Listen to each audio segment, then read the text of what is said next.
Hi, everybody. It is Friday, February 10th. We finished our second gig at Green Hall. Oh, that God.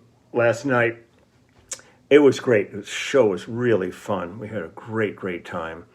And the audience was wonderful. And then we drove back to Austin, where we are going to be hubbing for about 3 days out of here so we can actually get into a room and unpack and feel a little more civilized rather than driving constantly every night. So we're going to drive, I don't know, maybe Corpus Christi or something, or in Waco. We got a whole bunch of things, but they're within day drives. So we decided just to stay here in this hotel, and which is really great. So and we're heading out at noon. It just makes longer day drives, but it's fine. So we're going to be out of here at noon today, and it's about going on 11 right now. So I'm going to do a little video, and then I'm going to get on the bus, and then when I get to wherever we're going, maybe I'll do another video, take a look at the venue and see where I'm at. Also wanted to acknowledge yesterday was Carole King's birthday. My beloved Carole King. God, how I adore that woman. One of the most gifted, talented, generous, sweet people I've ever known. And so it was her birthday, which is really great. And, just lots going on. And, but I thought, it's like there's a move right now that I got involved with too, of people trying to get Phil Collins into the Rock and Roll Hall of Fame. Now, he's in the Rock and Roll Hall of Fame as a member of Genesis, but he's not in as Phil Collins, which seems pretty absurd since he's one of the most prolific, best-selling artists in the history of pop music. Why is he not in there? So there's a thing going, well, there's also a whole movement like this to get Warren Zevon in there. When you see some of the people that are in there and you see that somebody like Warren Zevon, who is such a unique artist, is not in it, it makes people go, what the hell is this all about? So I thought today I would just do a real quick visit with Warren again. I can never get enough Warren. I love Warren. I miss him. He was such a incredibly unique, complicated, challenging person I've ever worked with. But boy, did I dig working with him and dug being with him. So this was an album. There's a whole bunch of different guys on this. And it's a real interesting album, but it's 1987's Sentimental Hygiene album by Warren Zevon. And a little bit of info on this one. Excuse me. This room's really dry. I just took a shower. I'm trying to hydrate a little bit, but it's a challenge, and some of these rooms are really dry.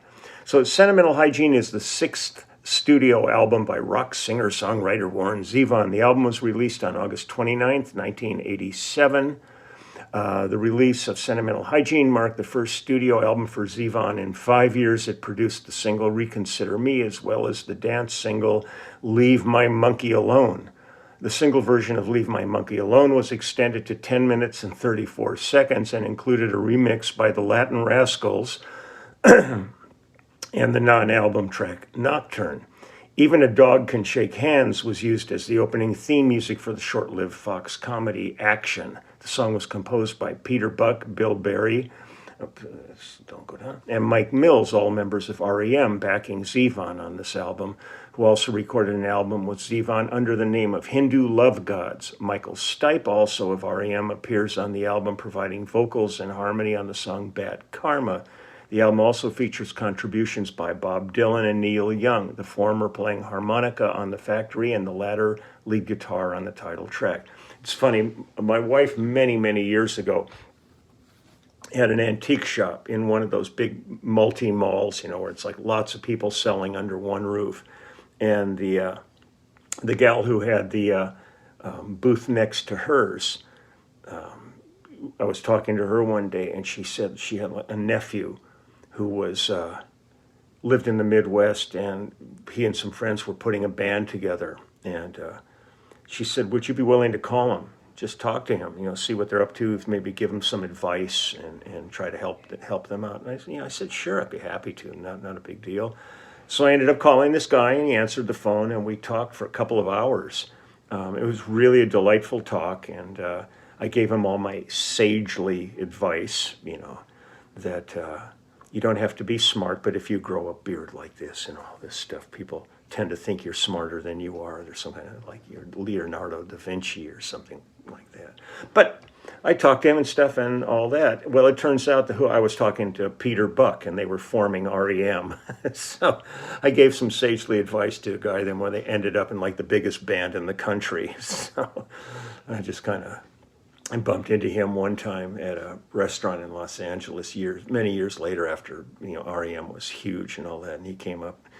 And he actually introduced himself because I'd never met him. I only talked to him on the phone. And he's going, "Oh, man, thanks for that talk that day." And I'm sitting there going, "You guys, you're the biggest, you're millionaires," and all this stuff.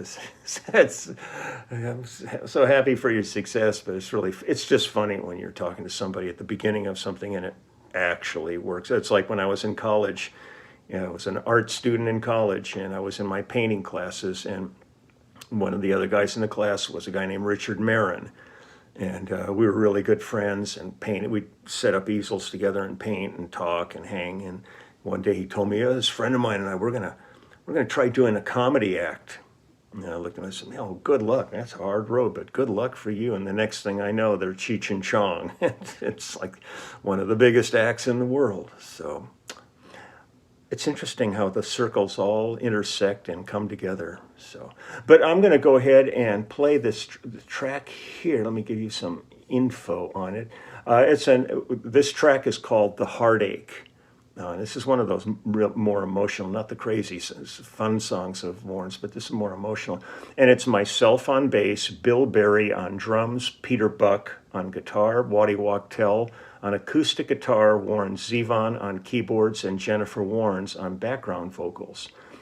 And there's a whole lot of credits on this album. A lot of people were involved in this. It was mixed by Nico Bolas. It was mixed by Shelley Yakis and Larry Ferguson. Recorded by Nico. Let's see, where did they mastered by Steve Markison. Steve's a great one. He did our last second Barefoot Servants album. Let's see. Well, let's just go ahead and play some music here. Let me get rid of this page here and get down to some. Don't do this to me. Hold on. There we go. Okay, this is "The Heartache" by Warren Zevon. Give it that downbeat. Come on, give me a downbeat.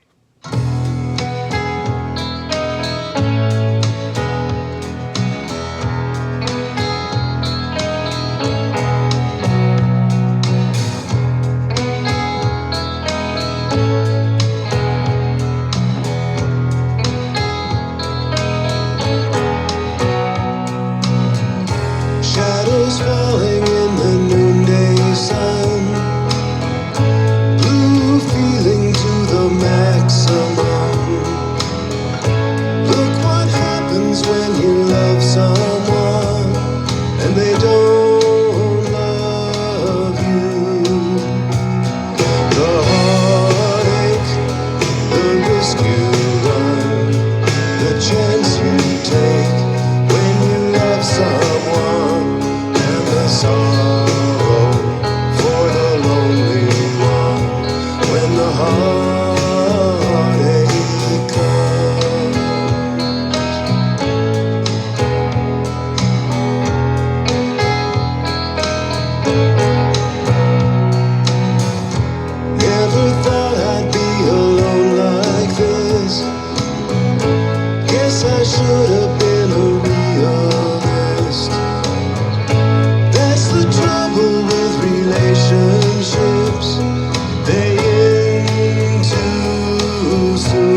he's just one of those guys. We just everything he writes is just always has that perfect little tweak to it and stuff. But I miss Warren so much. Where he was I can only imagine had he lived. I mean, he died pretty young. If he'd lasted longer, the kind of stuff he would have been cranking out. So and that's it for today. I may be back later today with a venue video, but I thought I'd just get a little Zevon in just to go into the weekend. So I'm going to wish everybody the best again.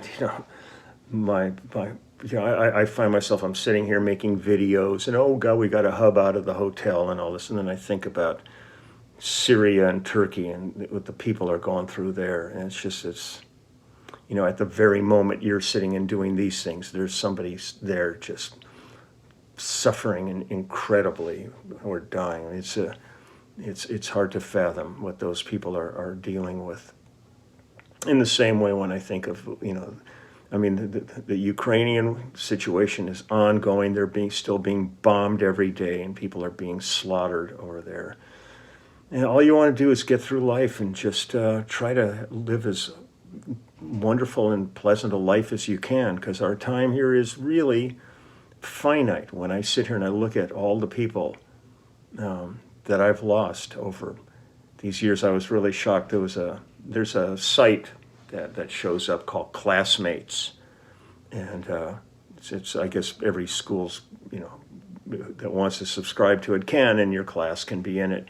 And somebody just posted on that. They sent out all the people from the class I was in high school, my graduating class, how many are no longer with us, and I was blown away by how many aren't with us anymore. When I'm especially so many names that I recognize. I mean, I haven't seen them since high school. Once you graduate, everybody tends to scatter. There's only a few people from those days that I still stay in contact with on a somewhat of a basis. But to see this list, it looked like a graduating class, but a graduating class into the big hereafter.